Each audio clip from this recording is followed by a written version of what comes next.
সদ্য গঠিত অন্তর্বর্তীকালীন সরকারের উপদেষ্টা হওয়া দুই সমন্বয়ক নাহিদ ইসলাম ও আসিফ মাহমুদকে অভিনন্দন জানিয়েছেন বৈষম্য বিরোধী ছাত্র আন্দোলনের আরেক সমন্বয়ক সার্জিস আলম। বৃহস্পতিবার দিবাগত রাতে এক ফেসবুক পোস্টে এই অভিনন্দন জানান তিনি। সার্জিস আলম ফেসবুক পোস্টে লিখেছেন, প্রথমেই নাহিদ এবং আসিফকে অভিনন্দন।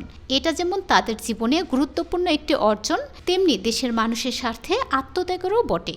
কারণ অন্তর্বর্তীকালীন সরকারে থাকার কারণে সামনের ইলেকশন তাদের স্যাক্রিফাইস করতে হবে। আমি বিশ্বাস করি তারা দুজনেই এই অন্তর্বর্তীকালীন সরকারে পুরো দেশের মানুষের প্রাণের দাবিগুলোর প্রতিনিধিত্ব করবে, জনগণের রায় বাস্তবায়ন করতে চাপ প্রয়োগ করবে, আমাদের আস্থার প্রতিবিম্ব হয়ে উঠবে। সার্জিস উল্লেখ করেছেন, 2024 সালের এই অভ্যুত্থানে অন্যতম বড় অর্জন বাংলাদেশের মানুষ তরুণ প্রজন্মকে নেতৃত্ব দেখতে চায়, দেশ গঠনে সামনের সারিতে প্রত্যাশা করে।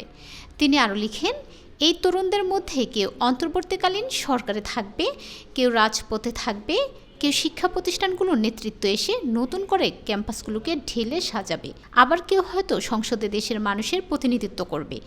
দেশের মানুষ যদি চায়, নিশ্চয়ই ভবিষ্যতে কোনো একটি ক্ষেত্রে দেখা হবে ইনশাল্লাহ।